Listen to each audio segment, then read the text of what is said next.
Good evening, sir. Good evening, classmates. We are the group 11, and the topic that we will discuss is all about banking and online account scam. So, what is email spoofing? Email spoofing is the creation of email message with a word sender address. Something which is simple to do because the core protocols do know authentication, spam, and phishing emails typically use spoofing to mislead the recipient about the origin of the message. The word spoof means falsified o kanang nagabuhat og mga false or to declare false. And also, it is a kind of cyber attack kung ang receiver receives spoof email or scam email from a threat actor with fake sender address, so email spoofing na siya. Ang kaning cyber attacker pod kay nagagamit po ni siya og word sender address o fake address.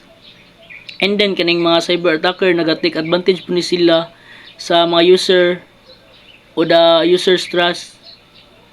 And also kaning mga cyber attacker is naga-install po ni sila og malware o malicious software sa system para makuha nila ang mga sensitive details dito sa usa ka system. In short, ang email spoofing a threat that involves sending emails message with a fake sender address. For the reason for email spoofing. Email spoofing is when someone sends an email pretending to be someone else, usually for bad reasons. Examples reasons kay tricking you. They might be pretend to be your bank or a company you trust, asking for your private information like passwords or credit card numbers. This is called phishing. Just like Gcash na yung mga email sa imo nga ipa-click tapos maayo din sila og pin na nang tricking you. Nagaduha guys, hiding bad stuff. Sometimes they put you in harmful like virus in the email attachment. The virus can miss your computer or steal your information. One example is kanang mga scholarship na nakabutang scholarship sa SM pero ang link kay lahi. Para mailhan nimo nga para dapat nimo siya mailhan kay dapat niya nakabutang sm.com pero lahi may nasa link tapos pag mo siyang i-click yung daghan dayon magawas-gawas na advertisement sa imong CP or sa imong laptop siya. Okay, pretending to be someone else. They might be pretend to be your friend or someone you know, asking for money or doing something sneaky. Sometimes di ba? Ginastalk nga mo ni mo labi na sila makita nga potential sa imo na makuha or makawat or unsa ba diha. Tapos imo din na sila account, magpaila nga friend nimo tapos dili day mag-send dag email nga nang nabay viruses unsa ba diha anang like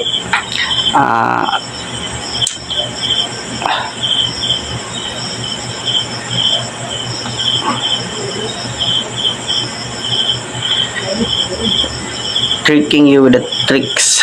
They use clever tricks to make you believe the email is from someone you trust. So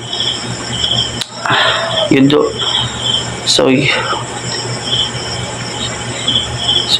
what they want what you're realizing it. Sometimes email spoofing happens sa kanang mga website sa government, ilang ginasundog like SSS, but sila ads nga naay mga makuha nga cash assistance gikan sa SSS tapos ikaw salig kayo ka syempre SSS guna then kana day nga email is di day na mao.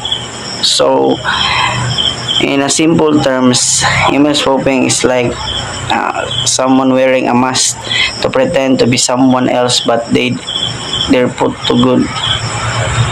up no good or ilang intention kay dili maayo. Next is, how does email spoofing works? So email spoofing can be easily achieved with a working simple mail transfer protocol SMTP server, and common email platforms such as Outlook or Gmail. So unsa man ning SMTP? So kaning SMTP naga-allow ni siya sending emails sa usa ka person to another person without any hard and fast rules that enables spoofing. And also kaning mga attacker is makuha ni sila og access sa mga users mailbox. So kaning mga attacker aning email spoofing is naga-act ni sila og trustworthy kunuhay na tao. Once ang email message is na-compose na, ang scammer can burst fields within the message header, such as the from reply to and return path addresses. When the recipient or receiver gets the email, it appears to come from the forged address or fake address. Okay, how to protect yourself in email spoofing. Consider what personal information you post on social or business networking services. Scammers use publicity available information to identity at potential victims. So kay number 1 ng tanawag sigurado imong mga personal information nga gina-post nimo sa social or mga business networking services kay may potential nga pwede ma-scam gamiton imong information or scammon ka sa scammer. Number 2, check if a website has digital certificate.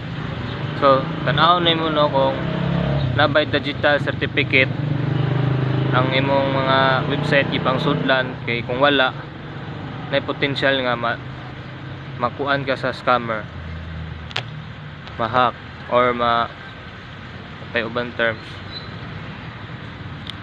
Install and regularly update antivirus, anti-spyware and firewall software. So gamit kanina siya kay para ma-protektahan pud imong mga gadgets sa mga scammers nga pwede mo or mga hackers nga pwede mo hack sa imong cellphone dapat i-install nimo ni siya og mag regularly update ka aron mawala ang mga virus ug mga aron maprotektahan pud imong cellphone sa mga scammers ug mga hacker. Number 4, never click on links provided in emails or open attachment from strangers. An email with an attachment that arrives unexpectedly could contain malware. So kani siya dili ka magpatakag pindot kung unsay mga pop up nga mga link sa imong cellphone or other gadgets na imong gigamit kay may potential nga pwede ka ma-hack kung mosulod ka na nga mga website nga kalit pop up sa imong gadget So mo to siya. Okay, number 5.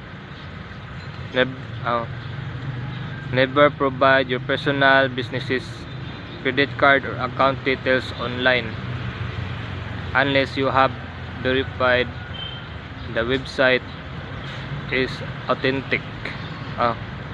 So kani siya kay ayaw pataka og butang sa imong mga personal data mga about sa business nimo, mga credit card, mga bank accounts nimo, mga kuan unless kung kani siya legit siya nga website so dita magpataka og butang sa tong mga personal data.